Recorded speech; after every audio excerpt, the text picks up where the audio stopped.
All right, problem for the sum of sine n from 1 to infinity. If you think about what this is, it's sine of 1 plus sine 2. And these are not nice numbers.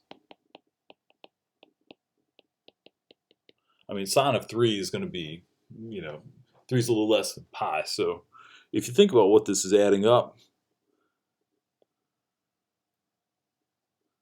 sine of 1 is going to be some positive number. Sine of 2 is going to be a positive number, and this is not really to scale.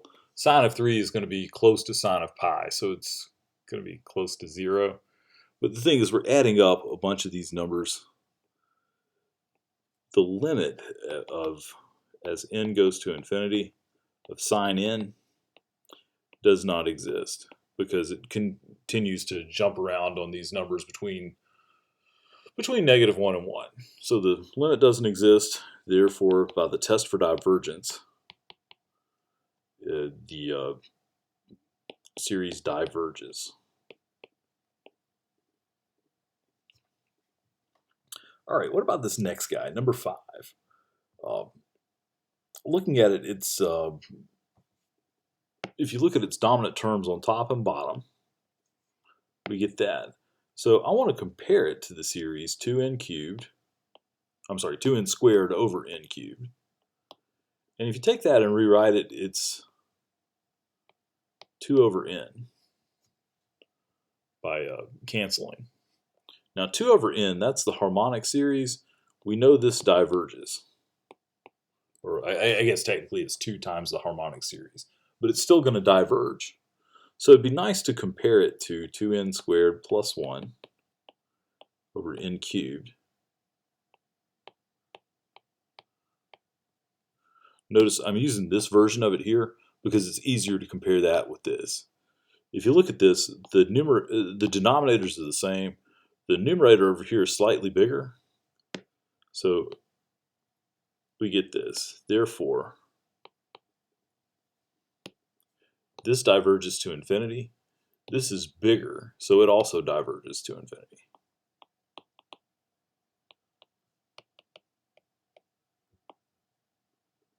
All right. Number 6, we've got n plus 5 over 5 to the n. Okay, this one is a bit tricky. Or maybe I shouldn't say tricky, but it's got a n plus 5 on top and 5 to the n on bottom. If you tried to use a comparison test with this, let's see, you've got n plus 5. Well, that would be n over 5 to the n. The problem is, what does this do? Well, I don't know. If we tried to use the test for divergence on this, it's not going to help us. That 5 to the n is going to outrun n plus 5, and therefore it's going to go to 0.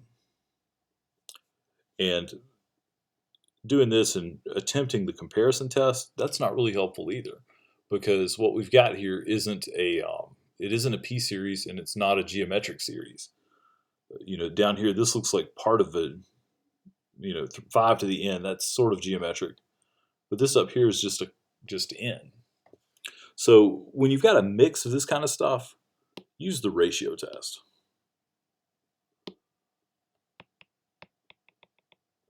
So our n plus first term is going to be, let's see, on the top it's going to be n plus 6, and on the bottom it's going to be 5 to the n plus 1. So we'll take the limit as n goes to infinity of a sub n plus 1 over a sub n. So on top we've got the n plus 1 term, which is n plus 6 over 5 to the n plus 1. And then we divide by the nth term, or multiply by the reciprocal of the nth term. So 5 to the n over n plus 5. And the way you want to do this is rearrange it to put the like things together. So you get n plus 6 over n plus 5. Then you get 5 to the n over 5 to the n plus 1. All right. Well, what I want to do, though, is instead of writing as 5 to the n plus 1, Let's write it as 5 to the n times 5. This goes to 1. And these guys cancel here. And so we're left with the limit is equal to 1/5. This is the ratio test. So we're just looking to see, is that less than 1? And yes, it is. Therefore, it's convergent.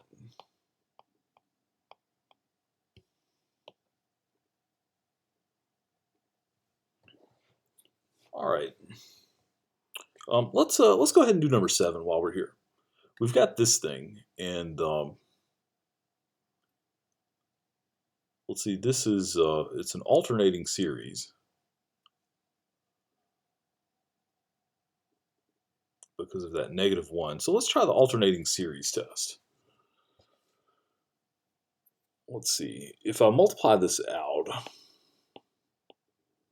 I've got -1 to the n times n.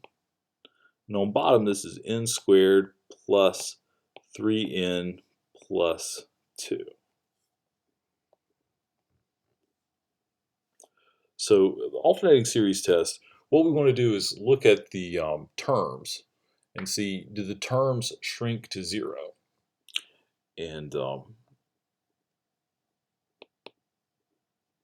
not going to put an equal there. Let's look at the absolute value of these terms. So I'm going to change colors because I'm looking at a different series now.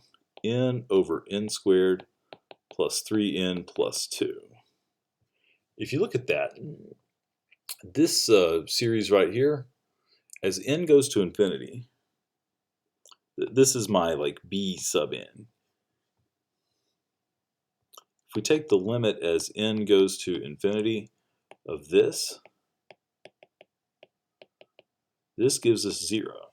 So those terms are shrinking to infinity. And that doesn't tell us anything about this series. In fact, this B series is going to diverge. This thing over here would diverge because it's you can compare it to the harmonic series. But the thing is, the terms shrink to 0.